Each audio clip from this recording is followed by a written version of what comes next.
Hola, ¿qué tal? Muy buenos días, tardes o noches. Bienvenidos a tu podcast favorito. Esto es Pijamada Psicológica. un podcast donde 5 estudiantes de psicología van a tratar temas muy importantes que conciernen a la rama muy importante también del saber que es la psicología. El día de hoy compartimos mesa con estas personitas. Por favor, preséntense, chicas, para que su audiencia las pueda ver y conocer un poco mejor. Hola, soy Alexia Surichaki. Yo soy Dana Rojas. Hola, soy Nicole Paredes. Yo soy Nicole Ignacio. Y mi nombre es Javier Caballero y el día de hoy en Pijamada Psicológica vamos a abordar el tema de terapias de tercera generación, chicas. Así que, bueno, pues empecemos, ¿no? En primer lugar, ¿por qué sienten que es importante conocer sobre las terapias conductuales de tercera generación? Bueno, para empezar yo creo que es importante justamente por el hecho de la innovación que implica todo esto, la innovación al ámbito clínico de la psicología. Si bien antes existían otro tipo, bueno, las otras generaciones de las terapias que son la primera y la segunda que ya se irán explicando, ahora estamos trabajando con la tercera que se enfoca mucho más en el ámbito contextualista. Entonces es por eso que...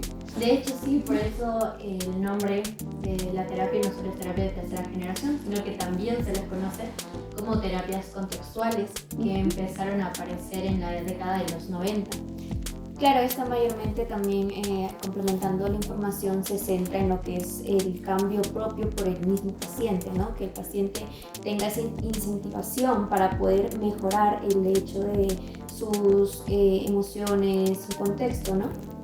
Bueno, creo que es muy importante porque muestra un avance, una evolución hacia este contexto, en donde los terapeutas se encargan más de guiar a los pacientes. Ya vamos a hablar un poquito más de eso más adelante. Exacto, es casi algo nuevo, ¿no? Aunque no tanto, pero surge a partir de la década de los 90 y ha ido el conocimiento a partir de ese entonces ampliándose conforme el tiempo ha transcurrido, ¿no? Así que en el episodio de hoy vamos a hablar sobre la definición y las características de las terapias de tercera generación.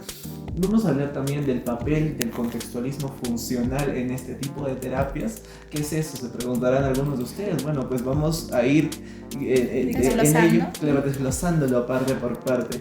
Asimismo vamos a hablar sobre los principales modelos de terapia de tercera generación, FAP, ACT, DBT, entre otros modelos, ¿no? Vamos a ir conociéndolos el día de hoy. También vamos a hablar sobre la evidencia científica y los resultados que pueden tener estas terapias. Vamos a hablar un poco sobre esto, sobre los estudios que hubieron en este caso sobre estas terapias en sí, y ya al final daremos una reflexión final y una opinión grupal, ¿no? Sobre todo lo que concierne a terapias de tercera generación. Así que pues sin más dilación, chicas, empecemos. ¿Qué son las terapias de tercera generación? La primera pregunta para poner sobre la mesa, sobre el peluche, en este caso, el día de hoy. Bueno, las terapias de tercera generación se enfocan en el contexto del que viven las personas. Exacto, terapias contextuales, por eso el nombre, ¿no? Aparecen en la década de los 90 y lo que busca es que la persona no elimine pensamientos negativos, sino que pueda interactuar con el ambiente en vez de eliminarlos o combatir. Modelos como el ACT, por Como ejemplo, el ACT. ¿no? Que surgen en respuesta a otros modelos, ¿no? También conductuales de terapias, ¿no? Para hablar de terapias de tercera generación, se tiene que hablar de terapias de primera y de segunda generación. ¿Qué son las terapias de primera y segunda generación, chicas? Bueno, hay que hacer esta diferencia, ¿no? Las terapias de primera generación surgieron en los años 60 con un autor que conocemos todos que es Skinner, y principalmente con el conductismo radical, en donde se trataba como de evaluar, ¿no? La conducta, cómo las personas actuaban y cómo respondían frente a reforzadores y castigos, básicamente. Luego vienen las terapias de segunda generación en los años 70, donde, bueno, por ejemplo, el modelo cognitivo-conductual de Ellis, donde se divide, ¿no? La conducta privada interna y la conducta pública externa.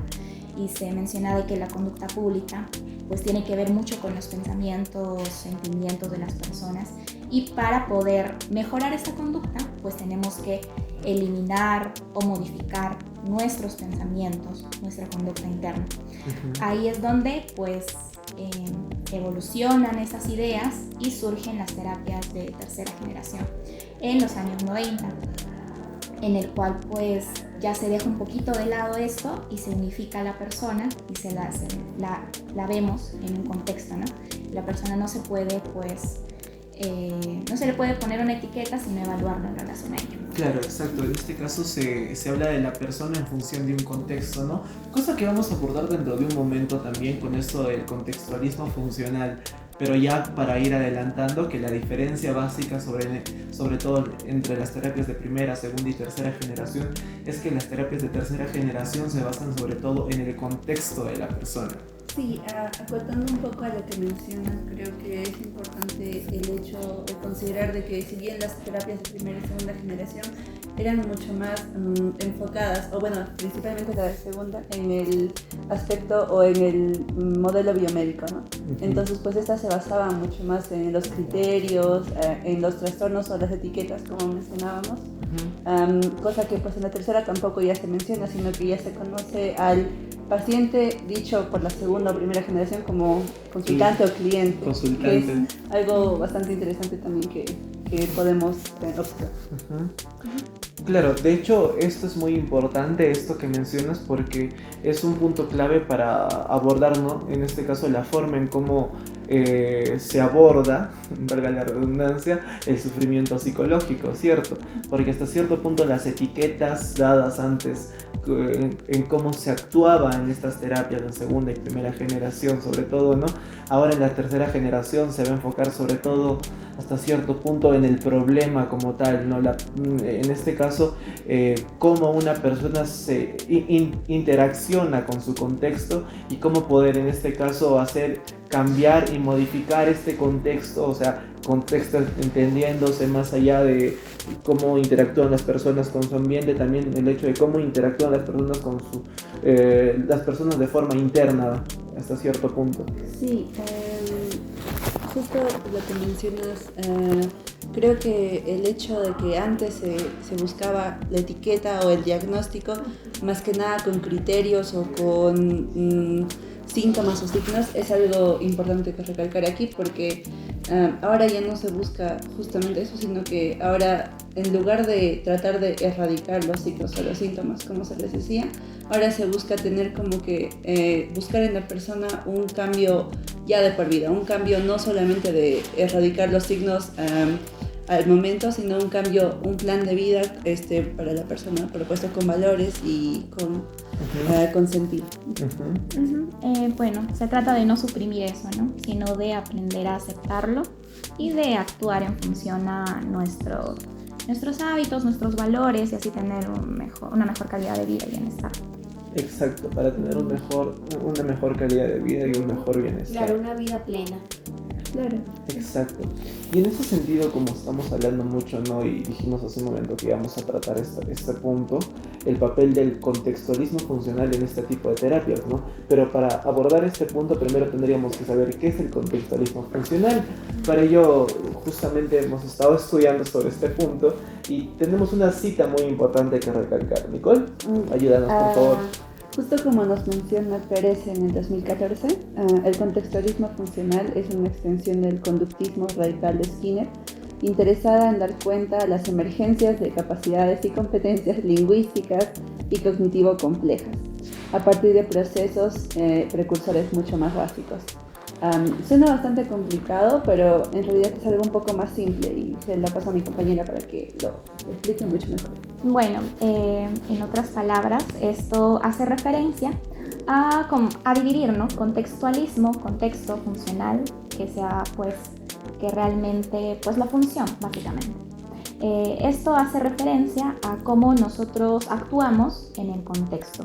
Analizar eso, es decir que estas terapias de tercera generación no quieren desprender a la persona y colocarle, bueno, esta persona tiene ansiedad, tiene tristeza patológica, tiene cansancio, tiene fatiga, todo se le adjudica al paciente, o eso se veía antes, ¿verdad? Incluso el término de paciente, que se le dejaba como una persona que simplemente tiene que recibir el tratamiento y no actúa. Que esperar el cambio, por eso paciente de paciencia. Entonces, exactamente, entonces se trata como de modificar todo, ¿no? Desde ese término para llevarlo como a consultante, a persona que consulta, pero que a la vez va a actuar para recibir un cambio, para ejecutar un Que cambio. tiene un rol más activo. Mucho Es lo que más tiene que hacer activo. ahora. Incluso algunos Claro. ya también lo utilizan como cliente, ¿no?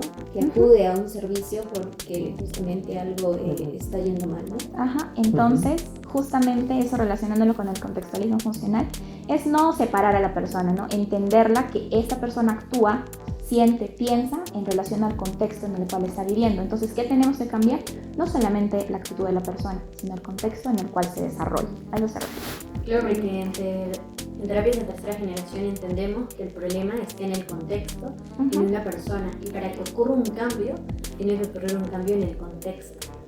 Sí, justamente, bueno, si bien las terapias de tercera generación principalmente están basadas en lo que mencionan el contextualismo funcional, es por eso que es importante mencionarlo, porque esto influye literalmente en todas las terapias de las que vamos a ver más adelante. Entonces, el contextualismo funcional, bueno, la forma en la que influye esto en las terapias es principalmente enseñándonos de que pues no, el consultante no es el que pues no se le ve de la forma mecanizada o tan O pasiva. pasiva como anteriormente se le hacía, sino más que nada también se reconoce que el paciente es una persona activa en el proceso de, por así decirlo, sanación, aunque el término no sea correcto, en el proceso, justamente, y pues que el consultante en general, digamos que ya, si es que ponemos el término de depresión como etiqueta, si el consultante está sufriendo, tiene depresión, no se debería decir de ese modo, sino es más como el consultante está pasando por una situación depresiva. Entonces el contexto va cambiando. Exacto. Y justamente en esos términos lingüísticos es donde se encuentra el contextualismo funcional. Y esta perspectiva ya filosófica hasta cierto punto del contextualismo funcional, porque recordemos que basa, ¿no?, en el sustento en este caso del contexto de las personas, como dijo, ¿no? Influye mucho en el desarrollo de las terapias porque pone a la persona como tal, como un centro que tiene como, ¿cómo decirlo? Como arista de su propio cambio, ¿no? Una persona que tiene que involucrarse en el cambio, no tanto como un paciente, como dijeron todos ustedes, ¿no? Que es la persona el motor del cambio. Ajá. Entonces, una vez que hemos hecho esta diferencia muy importante, chicas, sería bueno mencionar unas cuantas terapias, ¿no? Unas cuantas terapias de tercera generación. Por ejemplo, ayúdenme, tenemos el ACT, el DBT, exacto, el FAB, la activación conductual, ajá, terapia basada en mindfulness, también tenemos terapia de pareja, y basada en el tratamiento de la psicosis también. Ajá, sí, basada en el tratamiento de la psicosis.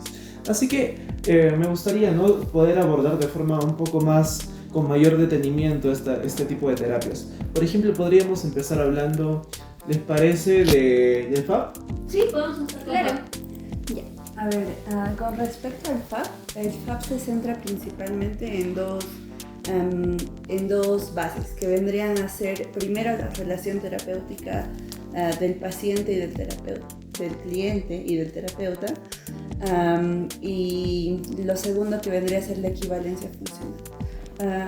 La relación terapéutica es algo fundamental dentro de FAB, porque si es que no existe esta conexión terapeuta-consultante, es algo complicado que se vaya a realizar el cambio significativo en la vida del consultante, pues, con el pasar de las sesiones, digamos. Entonces, pues, es importante que exista una conexión natural, y justamente parte de las técnicas distintivas del FAB es el hecho de reforzar naturalmente las conductas positivas o las conductas deseadas del consultante, y bueno, evitar o eliminar en general las conductas negativas. Los CCRs, los famosos CCRs. Y pues aparte de la relación viene lo otro, que vendría a ser la equivalencia funcional, que es principalmente que lo que se muestra dentro del consultorio es lo que el paciente está viviendo fuera del mismo, ¿no? Es, digamos, como un reflejo de lo que está pasando en su día a día. Entonces, lo que se busca es erradicar todo eso en la misma sesión en dicho contexto, cosa que pueda ser también funcional fuera del consultorio. Interesante, eso es el FAP, que es una de las terapias de tercera generación, que es una de las más utilizadas, ¿no? Y que de gran envergadura.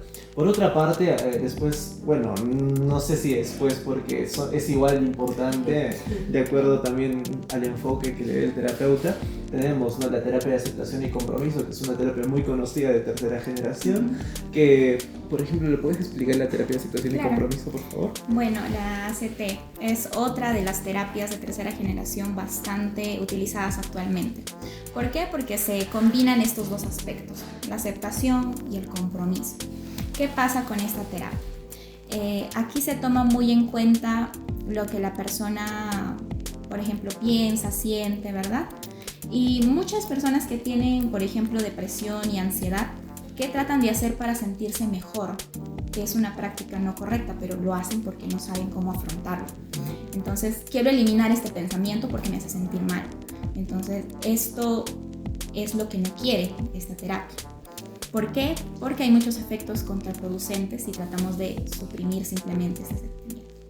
Entonces, ¿qué se busca? Aceptarlo, saber qué está ocurriendo primero, en qué es lo que estamos pensando, cómo nos hace sentir, y luego poder realizar como un compromiso en base a nuestros valores y creencias para poder propiciar un cambio. Se trata de verlo desde una perspectiva no como algo propio y algo que realmente es verdadero, porque muchos de esos pensamientos y por los cuales surgen problemas es porque no están directamente relacionados con lo que es aceptado socialmente. Y por eso es que tenemos que verlo de fuera, como un yo observador, que es un término que se usa en esta terapia, no como un yo conceptual. Entonces lo veo desde fuera y digo, tengo este pensamiento, pero no es quizás no es lo correcto. Porque como ponía un ejemplo, es que si actualmente yo debería de estar estudiando y no lo hago y me siento fracasada, ¿por qué es? Porque la sociedad me dice eso, familia, amigos y de todo. Entonces yo lo acepto y digo, no significa que sea una fracasada, pero ahora voy a actuar y quiero estas metas y voy a actuar en base a ello. Entonces el terapeuta pues trata de guiar todo ese proceso y el mismo paciente activamente pues va a realizando esos cambios. El propio paciente se involucra en el cambio, ¿no? Claro. Exacto, que es una característica muy propia de las terapias de tercera generación. Y se me viene a la mente también, por ejemplo, la terapia bueno, también conocida como DBT, ¿no? La terapia dialéctica conductual. Sí, claro. Bueno, esta terapia mayormente fue desarrollada por Marshall Lynch específicamente para lo que es el trastorno de personalidad múltiple, ¿no? Y actualmente también tiene una creciente hacia otros trastornos, ¿no? Esta terapia trata de combinar lo que es dialécticamente la aceptación y el cambio. Y la aceptación en DBT prácticamente pone especial énfasis en lo que es la validación de las experiencias y las conductas del cliente, ¿no?, por parte del terapeuta. Estas claramente caracterizadas en el trastorno límite de personalidad con una marcada desregulación emocional, ¿no? También, si por un lado, digamos, estos sentimientos son válidos, también hay alguna... es cierto que a expensas también puede ser dañino tanto para el paciente como para los demás, ¿no? Y también incluye modalidades individuales como grupales. Una de ellas también puede ser como atender por llamadas telefónicas, digamos, intervenciones, ¿no?, durante una crisis por la que esté pasando el paciente, ¿no? Esta terapia lo que mayormente ofrece es un contexto de aceptación y validación de sus emociones, cosa que para que el paciente pueda desarrollar habilidades de regulación emocional. Y yo mayormente, digamos, desde mi perspectiva y también de lo que dicen los textos, esta terapia es más utilizada para lo que es el trastorno límite de la personalidad, ¿no?, ya que está más centrada en lo que son las disregulaciones emocionales. Importante. Y hablando también de este tipo de problemas, por ejemplo, algunas terapias basadas en alguna problemática un poco más, quizá no tan conocida de día a día, podría ser, ¿no?, una terapia de tercera generación basada en la psicosis, ¿no?, por ejemplo, ¿no?, que sería un punto importante para también tocarlo en este momento, ¿no? Alessia, por ejemplo, ¿puedes hablar sobre ello? Sí, Javier, tenemos una terapia que tiene el nombre de terapia cognitiva basada en la persona para la psicosis, que fue desarrollado por Paul Chadwick, y lo que él busca, o el objetivo de esta terapia, es que las personas con psicosis o con diagnóstico de psicosis sienten un estrés por la sintomatología. Entonces lo que él busca no es que las personas combatan o intenten eliminar la sintomatología, sino mejorar la relación con la sintomatología en vez de eliminarla. También algo que mencionabas al inicio cuando presentabas las terapias, hay una terapia que utiliza el mindfulness. Bueno, se ha visto que el mindfulness también puede ser aplicado en las distintas terapias que hemos ido mencionando, pero también para esta terapia de la psicosis ha sido muy efectiva en los pacientes. Ah, mira, qué interesante, ¿no? Y hablando también de efectividad en los pacientes, una de estas terapias de tercera generación que ha tenido una gran efectividad y ha sido demostrada científicamente es la terapia de activación conductual, ¿no? ¿En qué consiste esta terapia? Bueno, pues es una terapia que sobre todo ha demostrado su alta eficacia en pacientes que han presentado problemas depresivos o ansiosos. En este sentido, estas personas usualmente, lo que nos dice esta terapia es que tienen un patrón de comportamiento evitativo, ¿no? Empiezan a dejar de hacer cosas, y entonces lo que busca la terapia de activación conductual es empezar a realizar actividades pequeñas, poco a poco, y entonces para el hecho de que la persona no pueda dejar de lado todas las actividades que hasta cierto punto le dan sentido a la vida, ¿no? En ese sentido, las terapias de tercera generación tienen una correlación muy fuerte, ¿no? Porque cuando uno te habla hasta cierto punto de valores, metas, uno podría pensar en ACT, pero también tiene que ver un poco con terapia de activación conductual o con otro tipo de terapias, ¿no? Así que esas terapias se complementan mucho y tienen en ese caso ese enfoque, ¿no? Ese enfoque contextual. Sí, justo como mencionabas el tema al principio de cuando estabas hablando de la activación conductual, es importante el tema de la validación científica. El tema de la validación científica es fundamental porque si bien todas las terapias de tercera generación están validadas científicamente, creo que principalmente se puede observar su eficacia al demostrar en muchos estudios que pues las terapias que mencionamos son incluso más funcionales que los tratamientos psicofarmacológicos, ¿no? Uh-huh. Que se pueden llegar a usar tal vez en el TLP o en otros trastornos. Exacto. Más eficaces. Y justamente hablando de la eficacia, por ejemplo, en la terapia de activación conductual, y yendo ya a esta parte más de evidencia científica, un estudio de Lakers, que lo vamos a dejar de todas formas todo lo que estamos hablando en la parte de abajo, en la descripción del video, también en Spotify, si es que nos están escuchando por ahí, hay un enlace que te lleva, ¿no?, una carpeta Drive a todos los enlaces. En ese sentido, un estudio de Lakers por el año 2014 más o menos indica, ¿no?, en un grupo de más de 1500 personas en 26 grupos aleatorios y habla sobre la alta eficacia de este tipo de terapia de activación conductual en pacientes que presentan, en este caso, presentan algunos rasgos depresivos. Y en ese sentido llega a la conclusión este estudio que muchas veces y que en la mayoría de ocasiones la terapia de activación conductual tiene una mayor efectividad que los mismos antidepresivos, cosa que es muy interesante y que hace y remarca y da un énfasis en este tipo de terapias de tercera generación, ¿no? ¿Algún otro estudio que posiblemente ustedes quieran compartir, por ejemplo, relevante respecto a estas terapias? Normalmente, yéndome al tema del DBT, Marshall justo hizo varios estudios, ¿no?, para poder ver la eficacia de su nueva terapia. Uh-huh. En este caso, pues, básicamente hicieron estudios con pacientes, en ese tiempo ya no habían pacientes, con conducta suicida. Y se vieron que el aplicar los tratamientos cognitivo-conductuales, que eran los más usuales en esa época, tenían resultados bastante bajos de mejora. Y fue ahí donde creó esta terapia DBT, en donde pues vio que el brindarle esa confianza al paciente y que ellos mismos puedan identificar cuáles son las cosas que sienten y aceptarlas como propias y producir como que esos cambios a partir del mindfulness, de todas estas técnicas, pues hay una alta evidencia de que los cambios han sido bastante buenos, así también como en personas con desregulación emocional y con trastorno límite de la personalidad, ¿no? Sí, justamente acotando a la evidencia científica, en el tema de la ACT hubo varios estudios. Uno principal en el que me voy a centrar fue cuando el estudio se realizó en mujeres encarceladas, que eran consumidoras de drogas, de sustancias, y pues la ACT lo que hizo fue reducir el consumo de sustancias, o evitar incluso en algunas ocasiones el consumo de sustancias en mujeres policonsumidoras de diferentes sustancias, cosa que pues es bastante significativo, ¿no? Y pues demuestra la eficacia que tiene el tratamiento de las terapias de tercera generación en consultantes que pueden llegar a tener problemas así de severos fuera de la medicación y otras técnicas que se pueden usar.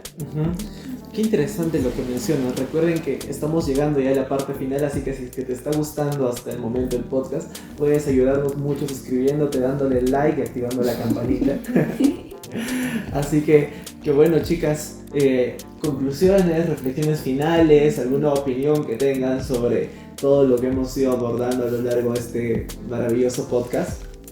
Bueno, las terapias de tercera generación se centran en el contexto, y cuando mejoramos el contexto podemos mejorar los problemas que van presentando las personas. Muy interesante. Exactamente. Algo también que se destaca de las terapias de tercera generación es que se busca el cambio por iniciativa del propio paciente, ¿no? Y aparte de esto también es que por lo que hemos podido ver de las diferentes terapias es que son aplicables en bastantes ámbitos, e incluso muchas de ellas se pueden combinar para tratar casos más complicados, más complejos, ¿no? En la que es un poco más dificultoso poder llegar al cliente mismo, ¿no? O al paciente. Donde mejoramos las relaciones en vez de eliminar todo el problema o eliminar los pensamientos. Exacto, por base de la aceptación de sus emociones y todo ello. Bueno, una conclusión que quisiera dar es que ya estuvimos viendo, ¿no?, de forma progresiva cómo la psicología ha ido evolucionando, desde verlo como algo separado o verlo desde refuerzo-castigo hasta separar las conductas y luego verlo como un todo, ¿no?, a una persona dentro de un entorno, un ambiente o contexto, como mencionábamos. Y pues evaluar todo eso y no fijarnos, ver a la persona desde una perspectiva biopsicosocial que mucho se menciona pero que poco se aplica. Entonces, evaluar todo eso y ver cómo la persona, siendo activa y reconociendo qué le pasa y teniendo esta guía que es el terapeuta, estableciendo esa conexión y aplicando tantas técnicas, puede pues mejorar y tener cambios realmente que lo beneficien, ¿no? Y no solo enfocarse en un modelo biomédico que puede generar que solo consumas y que solo neurotransmisores, dopamina y hormonas y todo esto solo influyan. No es eso, ¿no? Es tener un cambio real y que sea claro. Sí, acotando, justamente lo del modelo biomédico es algo fundamental que debería quedarse como parte final del video, ¿no? Porque el modelo biomédico, si bien era bastante relevante en años anteriores, actualmente pues ya no se debería de usar tanto, ya no se debería de generalizar tanto la psicología dentro de este modelo.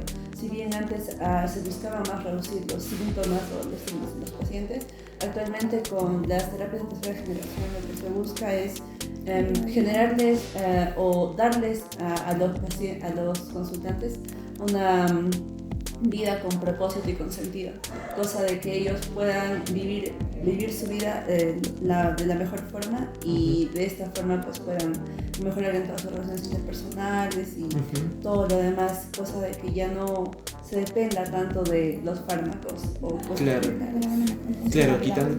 Quitando de lado todo eso y sobre todo enfocándose quitando de lado, perdón, las etiquetas y enfocándose sobre todo en el contexto, ¿no?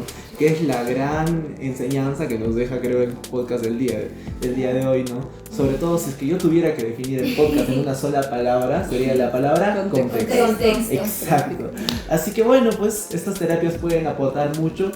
Como dijimos en un principio, ¿no? Surgen de una larga investigación y como todo va evolucionando estas terapias también, ¿no? Una adaptación. Entonces, en ese sentido, en un futuro posiblemente tengamos y conozcamos terapias de cuarta generación. Y tú que nos estás oyendo, quizás, ¿no? Si es que te dedicas a la investigación, que sería muy bonito, podrías, ¿no? Generar nuevos métodos y formas y tipos de terapia, ¿no? En base a los estudios que puedas hacer, porque para eso está, todo es un constante aprendizaje. Es una de las características del terapeuta en tercera generación, es que está constantemente innovándose, está constantemente aprendiendo, actualizándose. Claro, y como se menciona, para acotar, todas estas terapias de tercera generación son varias, ¿no? ¿Por qué? Porque el ser humano es único y tenemos que adaptarlos a cada persona. Exacto. Si bien la DBT tiene resultados muy positivos para algo tan complejo que es el trastorno límite, también hay pues otras, pero también reconoce que no va a ser para todas las personas, que hay ciertas cosas que van a fallar y que se puede probar con otras terapias también de tercera generación. Por lo tanto, todos estos estudios son bastante valiosos y no es que lo digamos simplemente por decirlo y porque creemos, ¿no? Sino que hay evidencia de muchos autores que realmente han verificado que esto funciona y para eso sirve la ciencia. Sí, justamente en FAP también mencionan, una de las reglas de FAP es el hecho de que la terapia puede fallar. La terapia no es justamente para todo el mundo y esta puede fallar, nunca va a ser la culpa del cliente o del consultante, sino siempre del terapeuta o de la misma terapia, porque no es adecuada. Entonces, pues justamente todos los seres humanos son diferentes, son diversos y pues esto se adecua a cada persona, ¿no? Para adecuarse a sus contextos, como mencionamos, y a lo que están pasando en ese momento.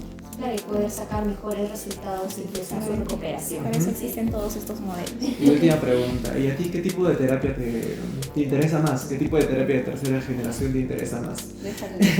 Déjale en los comentarios. Vamos a ver. Este fue tu podcast favorito basado en evidencia científica totalmente comprobable. Y No, recuerden, la psicoterapia. exacto, no a la pseudoterapia, chicos. Por favor. Así que bueno, pues esto fue. Pijamada psicológica. Nos vemos hasta la próxima. Cuídense mucho. Adiós. Chao, chao. Ya nos están votando.